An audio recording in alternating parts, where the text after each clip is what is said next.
안녕하세요. 러닝폼 자소 특강 철학과 4강입니다. 자, 철학과 하면요, 여러분 되게 어렵다고 생각하시죠? 그런데요, 선생님이 쉽게 접근할 수 있는 4가지 예시를 한번 보여드릴게요. 한번 보시고 여러분도 철학과 자소를 좀 잘 만들어 보세요. 첫 번째입니다. 고등학교 1학년 때 생활과 윤리 과목에 좀처럼 재미를 붙일 수 없었습니다. 철학이란 왜 배우는 것일까? 라는 근원적인 질문에는 답을 얻지 못한 채 공부하고 있었기 때문이었습니다.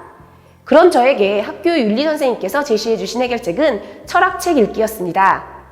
윤리와 철학이 정확히 무엇인지도 몰랐지만 그래도 여러 책을 읽었습니다. 책을 통해 인생의 진리를 얻기 위한 수많은 이들의 끊임없는 고민을 볼 수 있었고, 그런 과정에서 자연스럽게 저만의 가치관을 형성할 수 있었습니다.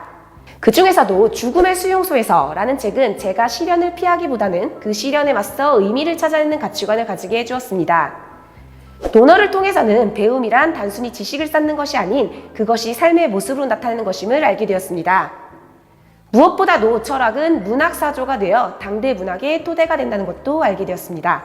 자, 두 번째 예시입니다. 철학에 대해 직접적인 관심을 가지게 된 것은 3학년 직전 윤리와 사상을 인터넷 강의로 공부하면서부터입니다. 이때 철학은 세계의 구성 원리를 다루고 인간의 존재 이유를 묻는 등 학문의 범위의 제한이었고, 다양하며 본질적인 지식을 추구한다는 것을 알게 되었습니다. 그 후 독서와 수업 토론 등을 통해서 다양한 철학자들의 생각을 공부했습니다. 플라톤은 이데아를, 라이프니츠는 모나드를, 로크와 홉스는 인간의 본성의 선과 악을, 각자가 다르지만 그들만의 방법과 관점으로 인간과 세계에 대해 노언하는 모습을 보면서 저는 철학에 대해 더 매료되었습니다.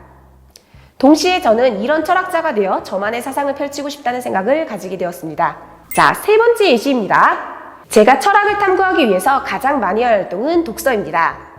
괴테작의 파우스트를 통해 인간의 본성에 대해 생각해 보았고, 니체의 말과 자라투스트라를 읽으며 니체의 특유의 날카로운 통찰력을 느낄 수 있었습니다. 스키너의 10가지 심리상자 같은 심리학 관련 도서들을 읽었을 땐 저를 비롯한 인간의 행동 원리에 대한 이해가 보다 깊어졌습니다. 그렇게 꾸준한 독서와 저 스스로의 탐구가 결합된 결과 마침내 저는 3학년 때 철학에 대해 묻는 국어 논술대회에서 입상을 하였고, 여러 선생님들께 생각의 깊이와 작문의 수준에 대한 좋은 평가를 받을 수 있었습니다. 하지만 아직 제가 보지 못한 탐구의 영역은 광활합니다. 저는 지식과 현실에 대해서 근본을 탐구하고 Why라는 질문을 계속해보고 싶습니다. 인간의 행동 방식과 실천의 발전 과정을 탐구하고 싶습니다. 이것이 바로 제가 그 많은 학과들 중에서 철학과를 지원하게 된 동기입니다. 자, 네 번째 예시입니다. 교내학술제에서 인공지능과 직업을 주제로 발표를 한 후 저는 4차 산업혁명에 대한 흥미를 갖기 시작했습니다. 이후 현대사회문화와 윤리 수업 시간에 인간의 로보타라는 주제에 대해 데카르트, 플라톤, 스피노자와 같은 사상가에 대한 논문을 읽고 토론하는 과정에서 인간의 로보타가 현실화된다면 인간의 영혼조차 정기적 자극에 대한 반응으로 환원될 수 있음을 깨닫게 되었습니다. 인간의 영혼이 물질 세계와 본질적으로 다르다고 생각해왔던 저는 가치관에 큰 혼란을 느꼈습니다. 이를 해결하기 위해 기독교적 세계관과 4차 산업혁명 시대의 윤리라는 제목의 글을 작성하여 다가올 미래에 대었던 신념을 가져야 할지 고민했고, 제가 다니는 교회에 문의하기도 했습니다.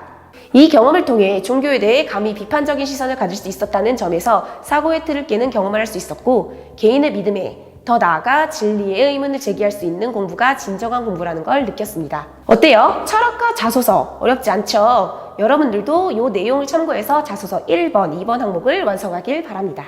자, 지금까지 철학과 4강 자소서 특강의 오승이었습니다. Learning Form